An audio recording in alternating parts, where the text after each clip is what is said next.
Moving on in your note packet from where we left off the last class, we are on section 2.5. So when you are in this part of your notes, we're going to start off by talking about sales tax. And be reminded that we do have those three formulas that we were using earlier. Like the ratio is equal to the part over the total, and we had this in lots of different ways. When we are looking at sales tax so far using the tools that we have, if we were trying to figure out how much sales tax was paid, this is kind of like where we are using the part of the formula where we say part is equal to the ratio times the total, and the ratio has to be expressed as a decimal. So right now it's expressed as a percent. So with this, I would take that total cost, which is $20, and multiply it by the sales tax, 8.5%, converted to a decimal, which looks like this. And after I put that in my calculator, I get $1.70.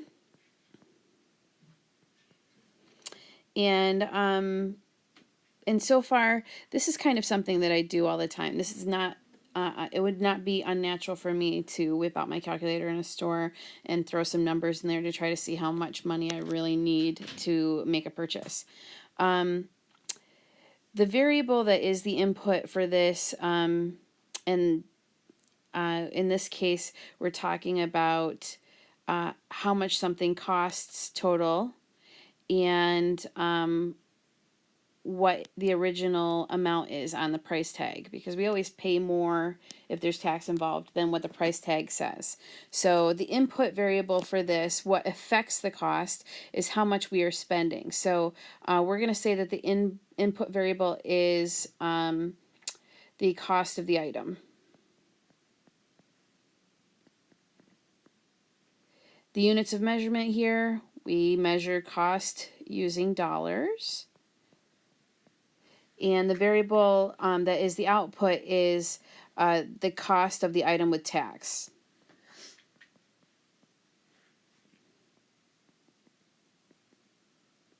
And that is the total out-of-pocket cost. Again, when we talk about the units of measure, we are measuring this using dollars. So right here it asks us to determine the sales tax that you must pay on the following items. If we were in the classroom and I was able to show you again how to put this in the table function of the calculator, I'm just going to verbally walk you through that one more time. So if you have your calculator on and open, you would go ahead and press the button up in the upper left hand corner that says Y equals. And in there, what I'm going to do is I'm going to put the same formula that we used up here when we were originally looking for the tax, but instead of putting 20, I'm going to replace that with X. So in Y1, I'm going to input 0.085 times X. And remember that you have to use X's and Y's. The calculator does not want to see anything else. Once you have this written in your calculator, you can go ahead and look at the table function by pressing second, and that's the yellow button, and then pushing the button that says graph, which is in the upper right hand corner, because behind it in yellow it says table. And here you should start seeing a table starting with $1 being 8.5 cents tax, and $2, 3, and you can scroll around. The problem here is that we don't want to scroll all the way up and find 15,000. That's a little bit ridiculous for the amount of scrolling. So what I'm going to have you do is I'm going to have you go into the setup for the table, and that is found if you hit second, look above all of the buttons that are up there on the top. There should be one that says table set, and that would be in yellow.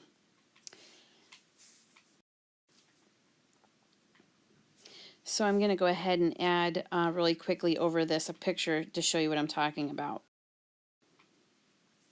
So over here in the corner, I have the visual on the calculator and where the buttons are that you would use to find table set and to find how to get the table on your calculator. So you can look right here to find that.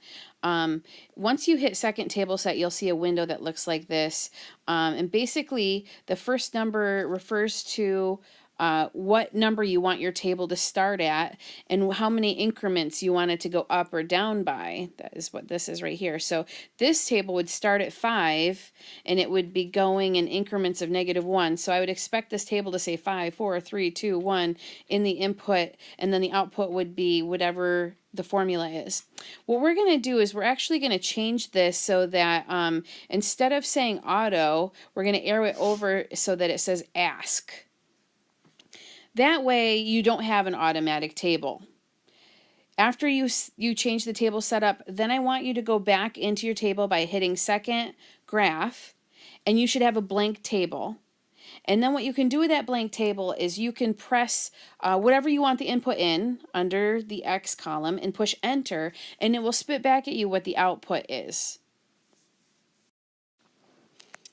After you go through and you enter the 4 values in your table, these are the 4 numbers they should have given you back as an output for what the tax would be if you bought a calculator, a shirt, a microwave, or an oven. And these seem like they are within the realm of realistic end results, so I have no question that these are the correct thing. So again, it's asking us to explain in our own words how to determine the sales tax of an item. Hopefully in this area you're writing something along the lines that you multiply the original cost by the sales tax in decimal form. And then they want us to go ahead and translate that verbal rule into a symbolic rule, which we've already kind of done. So again, if we were going to do this, your output is equal to the sales tax in decimal form times the input.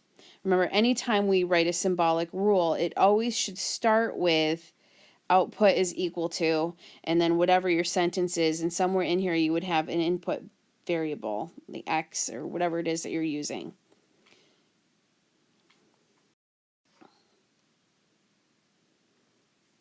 So moving on from that, that was kind of more of a review and stuff from the last class, even though these chapters kind of blend into each other a little bit. Let's talk about solving equations. So I have some examples on here where you're given an equation or symbolic rule, and they're asking you to determine what one variable means if you have a value to plug in for another variable. So in this case right here, we have 2 variables that we're dealing with. They're telling us to plug 90 in for y, and if that was something that we had, if we could plug 90 in for y, what would x be?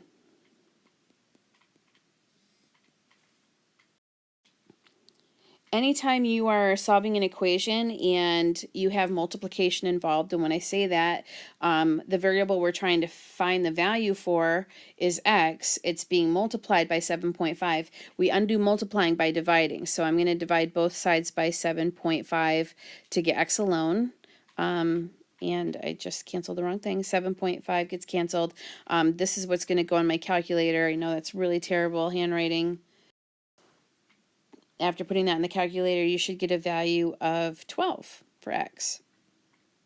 Go ahead and take a minute and pause the video and do B, C, and D. When you are done, unpause. I'm going to go over them really quickly. So go ahead and do that right now.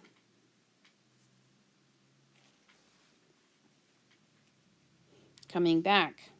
Z equals -5x. They want us to find x if z is -115. I'm going to undo multiplying by dividing. So if I divide both sides by 5, I have -23. The next one, I have y equals x over 4. They want us to figure out what x is if y is 2. So I plug 2 in for y.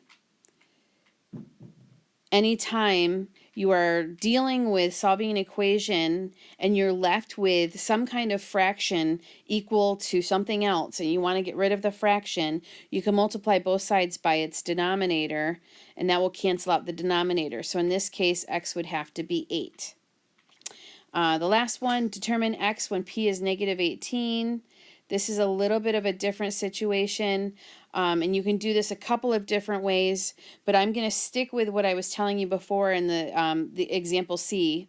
We have a fraction here and we want to not have a fraction, so I'm going to multiply both sides by the denominator so that I can cancel out that denominator. So 3 times negative 18 is negative 54, and I have that equal to 2x. And I'm going to divide both sides by 2, so x is going to be negative 27.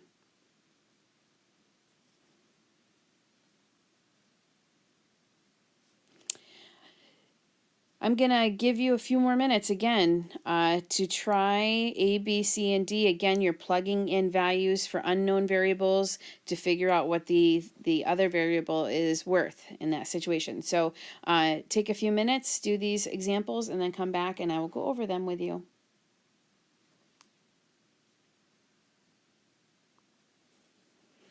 Okay, so y equals x minus 10.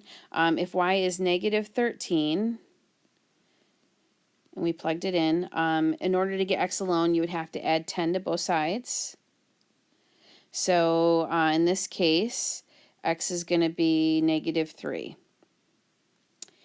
For the next one, if y was 7 and I plugged it in, this is what it would look like. 13 is being added to x, 13 is positive. If I want to undo a positive number, I need to combine it with its opposite number in the negative form. So that cancels it out from the right. 7 combined with a negative 13 is negative 6. Example C, if I plug negative 10 in for P, again, I'm trying to cancel out a positive 4.5. So I'm going to subtract 4.5 from both sides. And negative 10 combined with negative 4.5 is negative 14.5. Last case, we are going to substitute 8 in for s. We want to get x alone. We're trying to cancel out a negative 1/3. I'm going to add 1/3 to both sides. That will cancel it out from the left. On the right, I have 8 and 1/3. We have a few other examples that we are going to be looking at in the notes ahead, but this is kind of where we're going to get started with. So I'm going to end this video and start another one for the next section.